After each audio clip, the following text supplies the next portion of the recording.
Stay tuned for Golden Owls TV with Regina McDuffie on City TV. Coming up next.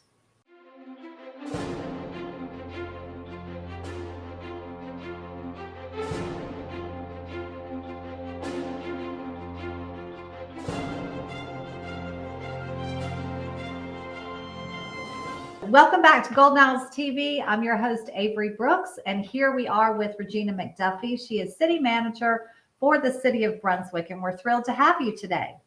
Good morning. Very nice to be here. It is in the fall, and we're having some fall weather, so I think, that's an adjustment for all of us. Yes, yes. It was 40 degrees this morning, I think. Wow. Yeah. It's kind of nice. It's a nice change of pace. Well, it is, but I like cold weather some, but not real cold weather. So for me, I'd rather just be warm. Right.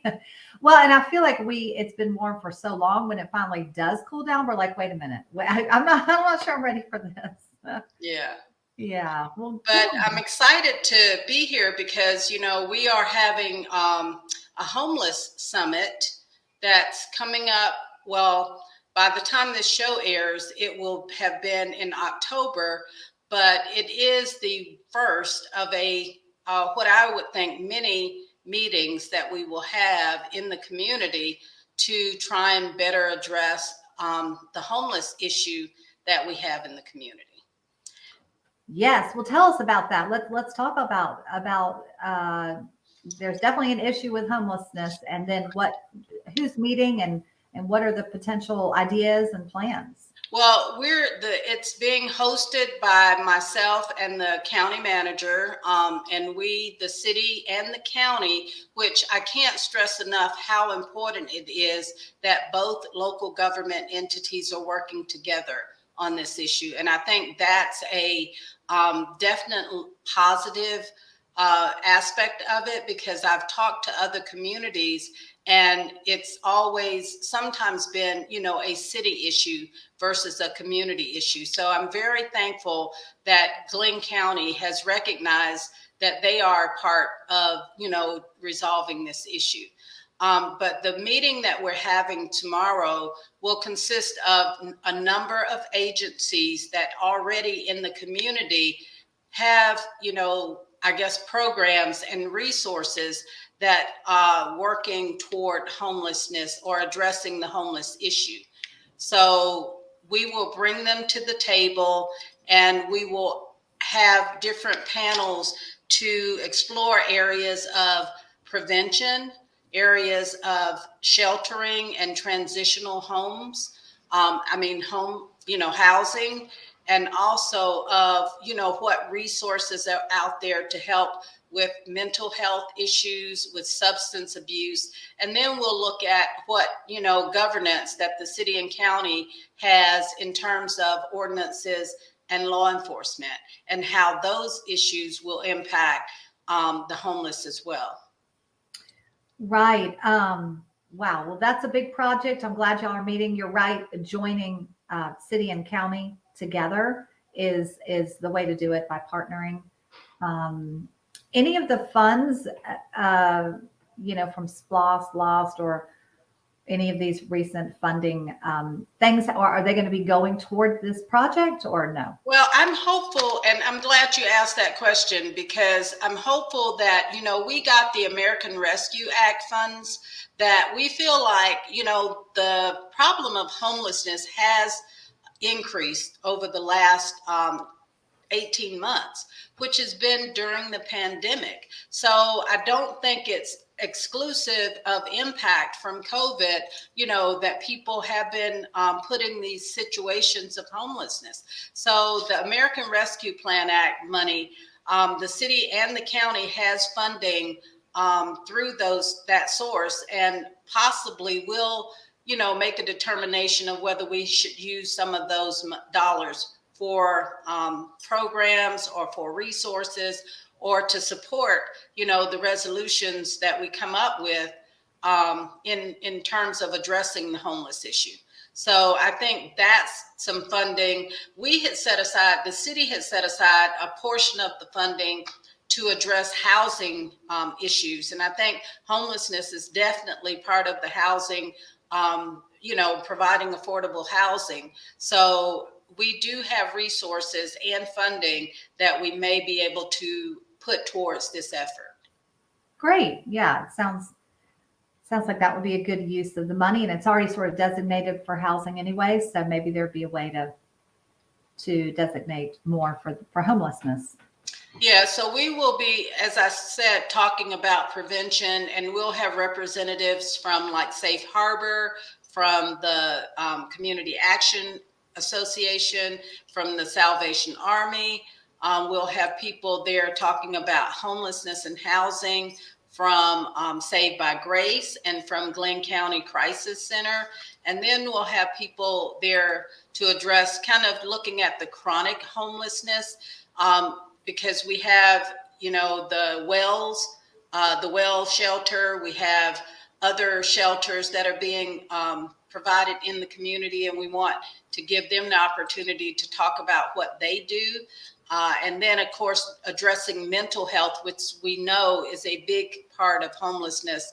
And we will have representatives from Coastal Community Health and from the Southeast Georgia Health System. And then again, talking about regulations and enforcement, we'll have the city attorney, the county attorney, the DA's office, and then representatives from the police departments and the sheriff's department. The culmination of the event that we are hoping to establish some work groups in each of these areas so that we can work, going forward, because we know this is not something that we can solve in a day, and it's going to take a collective, coordinated effort throughout the community in order to address it. Right. Well, thank you for sharing all of that with us. This is exciting that you've taken the initiative to host something like this and bring people together. It's all about, partnering together and cooperation to make, help resolve these issues. So that's great. That it sounds like you're off in the right direction, taking the first step. Well, going to some other issues and some, things that we're doing right now. I hope that our community have embraced the murals that were put up recently. We have established murals. As you know, we have murals all around the city already, but recently we just put up 3 murals that were put in place for to recognize historic people who impacted the Brunswick community. One was put up down at Mansfield that has a depiction of Georgia Gibbs, who was an NAACP co-founder here in the community. And then there's one, I think it's at the corner of Gloucester and Amherst, that has Reverend Julia C. Hope, who was also a community activist during the civil rights and had a lot of impact on the community at that time. And then the third one is at the Arbory Park over near Arco, and it's in commemoration, of course, and memorialization of Ahmaud Arbery. So those are some murals that were added to our mural collection here in the city. And I think they are very positive to who we are. And they are certainly representative of the unity in our community that's being created. That's awesome. Yeah. First of all, beautifying the city and also commemorating, history along the way. So I'm glad you pointed out where these new murals are located, because when I think of murals in downtown Brunswick, I think of Norwich Street. But good to know that they're sort of spread out everywhere in different locations, commemorating new people that, as you just explained. So that's awesome. Thank you. Okay.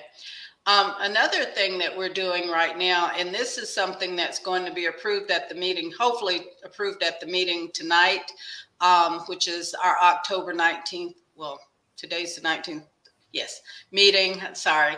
But we they're going to make some improvements at Lover's Oak, which, Lover's Oak is this huge, huge tree that's 900 years old that the city has shown some recognition of, but in the past it was just like, okay, here's Lover's Oak.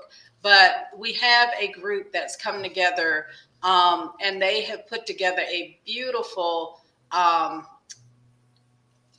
just some things to place at the site that will give the history of Lover's Oak and also some environmental information for the tree. This is a significant, tree that's been identified in our community, and it's a tourist attraction actually. So, I was glad to see that they are highlighting its existence and putting together some information that would better educate the public about the tree itself. So that is going to be put before the commission tonight and hopefully will be approved. But I think, the significance of it is just highlighting another area of our existence and significance in this community.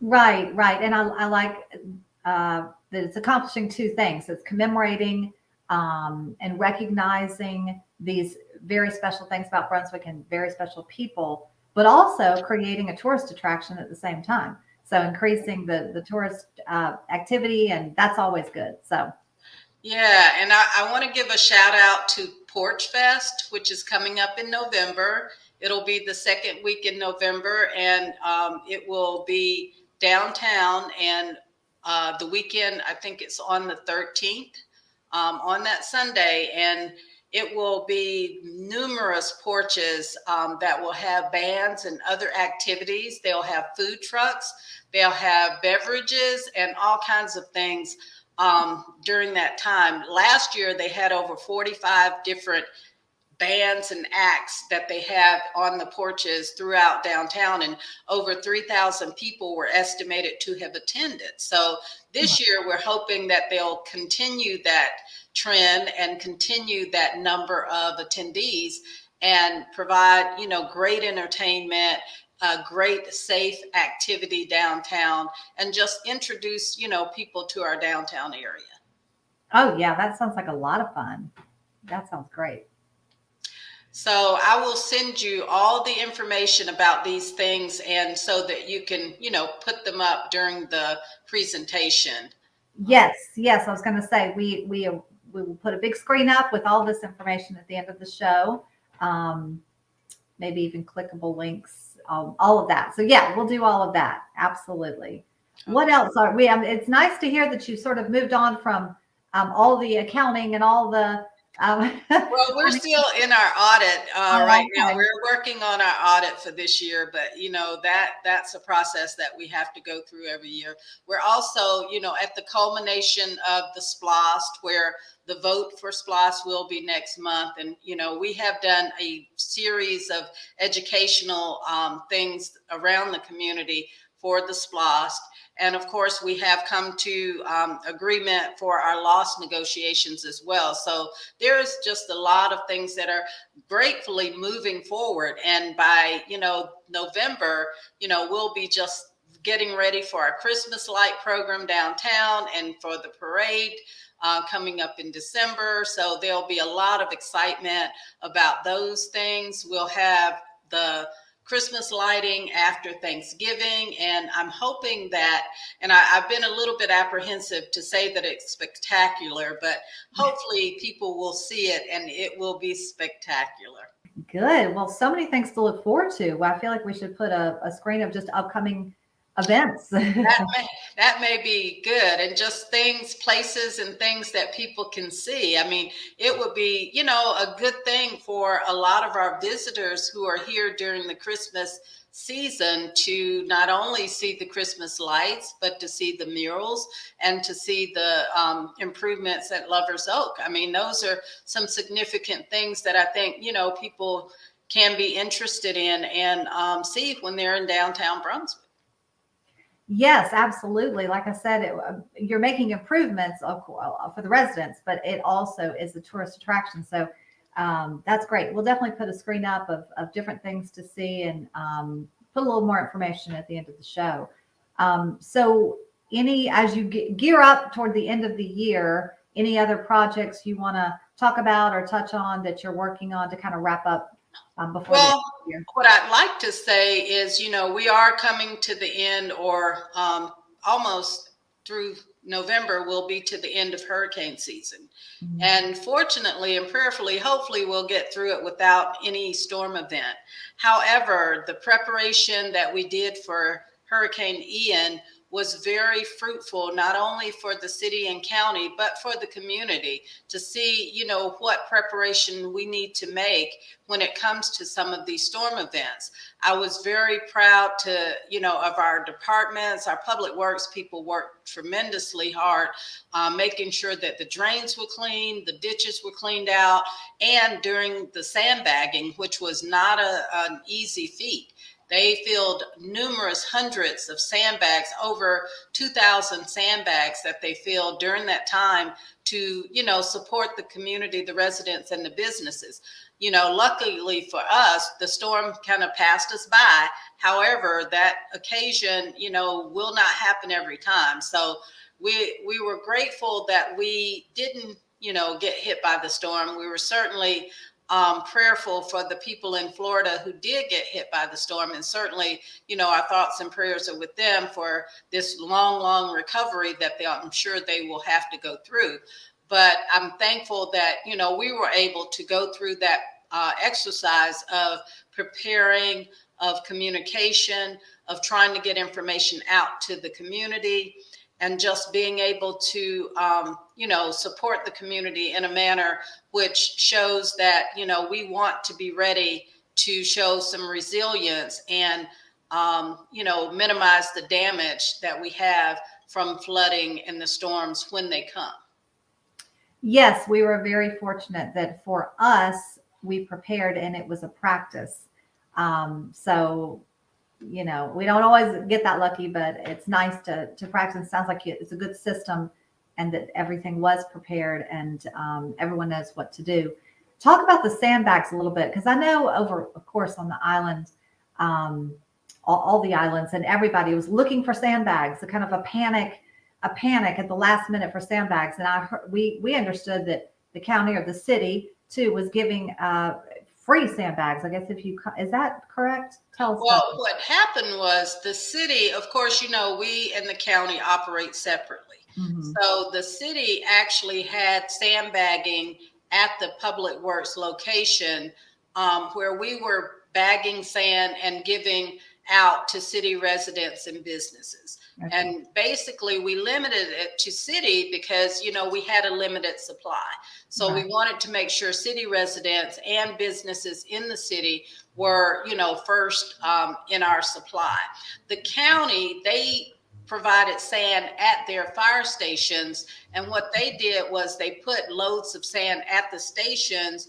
And I don't know if they provided bags at the station, but they did allow for people to come and get the sand for free. And I don't know if you had to provide your own bags or how that was done, but they did provide sand at some of their fire stations for the community and for citizens to come and get it. And it was all of this was for free.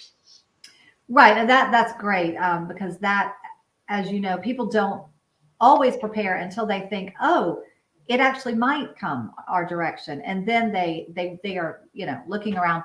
So good to know, yeah, that the county provides them at the local fire stations, but the city provides them at Public Works for those within the city limits. Well, right. And the good thing about it is I have a few sandbags at my house because my backyard it tends to retain water. So, I will stack those up in a corner somewhere and have them available, if and when the next storm comes. So at least, the people who have them can keep them, and now they will have a certain supply. So, we'll be ready when the next storm event comes about. Absolutely, yeah. Keep your sandbags and for the next time, so everybody's ready That's in a right. dry place, right? Keep them Exactly. Keep them in a dry place and keep them Mhm. ready so that they'll be available the next time, a weather event occurs. Yes, yes. Great. Well, anything else you want to?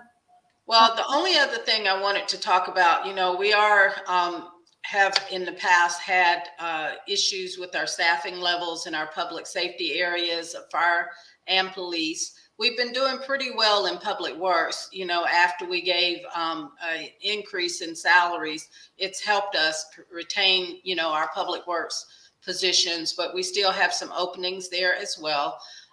In the fire and police areas, we are doing some restructuring, reorganization, and hopefully bringing in, putting together incentives that will help us with our recruitment processes and our retention of employees in both those areas. We do have, information that will be, again, put out tonight at the October 19th meeting, that shows what the reorganization of each of those departments. We're adding positions to the fire department. We're adding incentives in the police department, and hopefully going to help us to build up our staff so that we can be fully staffed in those areas within the next 9 to 12 months. That sounds great. It sounds like a good plan. If people are watching this, they might be interested in, hey, what positions are available? I'm interested in finding out more. Do they just go to your website, or how do they? Yes. Go to the city's website at brunswickga.org, and they can look up, our personnel. I think it's on the first page of our website where you can look at job opportunities. And we have, numerous job opportunities, and we are trying to be very competitive in our salaries, and, welcoming people to come and join the city family. Right. And it is a family. It's small, it's not a huge thing. So everybody kind of gets to know each other. So it's a great environment, and it looks like a lot of fun. I still work there. Well, it's just really, to me, it's a service of the community. And, I have been a proud public servant for over 32 years. And, I really like doing things that are improving the quality of life of the citizens we serve. And that's at every level of city government. I always tell the people, the people who work for city government, everyone is important. Not only the people in customer service who, provide information or provide services directly to the public, but people in public works who are cleaning, our drains and helping our drainage system be prepared when we have storms. The people who, service the community through fire service and police service and through planning and those other areas, we all have a duty to serve the community. And I think it's just truly important for us to, provide this service to our citizens. I want this to be a clean, healthy, safe city environment. And, I also want the city employees to work in a clean, healthy, safe environment. So, that's part of my job and part of what I, try to do moving forward, and, providing both of those environments where people will want to be a part of. Yes, it sounds like that is your mission, and you've been doing that very well, and it shows, and lots of improvements and lots of great ideas moving the city forward in a positive, healthy, clean, safe environment. So, and I think you've got people that, like you said, working with people that are like-minded, people that are also trying to accomplish the same thing. So when you work together, it actually happens, which is nice. So, yes. Anything else? I think that's pretty much it. I, again, don't want to, I'm so excited about the Christmas lights, and hopefully, we'll have those, and you all will have the parade and the lighting on the city TV for next month, for December. And it'll be very exciting for the public, and, people will get out and just enjoy the downtown area and, the environment that we're trying to create there. Absolutely. Yeah. It sounds wonderful. Very exciting. Can't wait to see all of it. And yeah, so we'll get together about that, and excited about the Christmas and the new projects in the new year as well. So thank you very much. Like I said, we will put up some more information this time, some screens and different things for people to look at, upcoming events and different sites around the city to check out. So be sure to stay tuned for that. And thank you very much. Have a great day. Thank you so much. You have a wonderful day and a wonderful fall. Thank you. Thank you. You too. All right. Bye. Bye.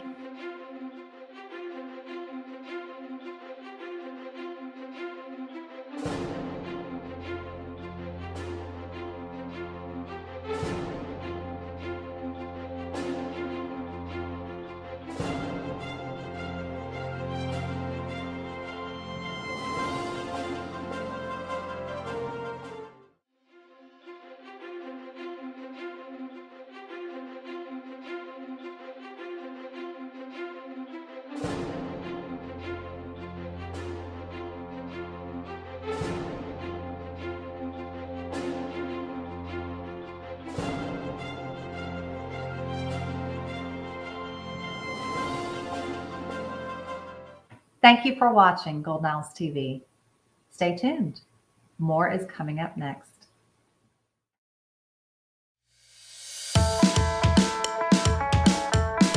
History, tradition, beauty, the RSM Classic. For the past decade, many of the world's best golfers have made this trip, gathering at the historic Sea Island Golf Club for one of the PGA Tour's premier events. Golf is at the heart of the story, but there is more to it. It's also a seaside getaway, bathed in southern hospitality and a variety of five-star experiences at every turn. The RSM Classic is like no other tournament, and it all began with a simple vision. You know, the story goes back to Bill Jones and the Jones family. They've been friends of ours for a long time. Davis and Bill were close, and they had a vision of having a PGA Tour event here.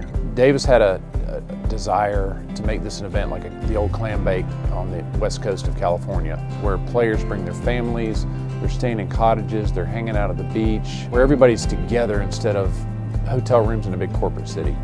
And we wanted to create something that is very much a boutique event for sponsors coming in. The quality time that they get with their clients here is unmatched. It's kind of like Disneyland for both kids and grown-ups. The food's great on the island. There's so many different things to do. You have the beach, so it's kind of become more of a destination than a golf tournament. The relationship with the tour and the Davis Love Foundation really allows our clients to get behind the scenes and to see parts of the tournament that aren't normal things that you would experience in attending a PGA Tour event. We've got everything that you want to have to add to your golf experience, and that's what we think makes Sea Island special. It's a place where the partnership of the tour, the players, Sea Island, and the Davis Love Foundation come together to provide this opportunity for us to be in this environment in such an intimate way. From a business standpoint, one of the really unique things about this, again, is just how friendly everybody is and how relaxed the setting is. Really does feel like a family atmosphere, and there's a lot of resorts throughout the course of the year on the PGA Tour, but I don't think any of them can match what they do here at Sea Island Resort. This is our community's tournament. It's the whole community that gets excited. You've got more than 1,000 volunteers that are out here from morning until night working hard, welcoming folks, asking them what they think about the place. And I know that makes Davis and Mark really proud. We always said when we started this event, it was about three things. It was about, one, giving money back to charities in need, two, economic impact in our community, and then three, bringing a spotlight to the Golden Isles, to Sea Island, to St. Simon's Island, Jekyll, Brunswick. You know, we grew up here and we love this place, and golf's been good to us, and this is the platform that we had available to try to give back. It really is an experience that's second to none. The RSM Classic has become one of the most popular events on the PGA Tour. Hosted at Sea Island, a five-star, five-diamond resort, it's become a favorite of sponsors, fans, and especially the players and their families. On behalf of the RSM Classic and the Davis Love Foundation, I want to invite you to come down and experience the place my family calls home and join us as we celebrate this grand seaside tradition.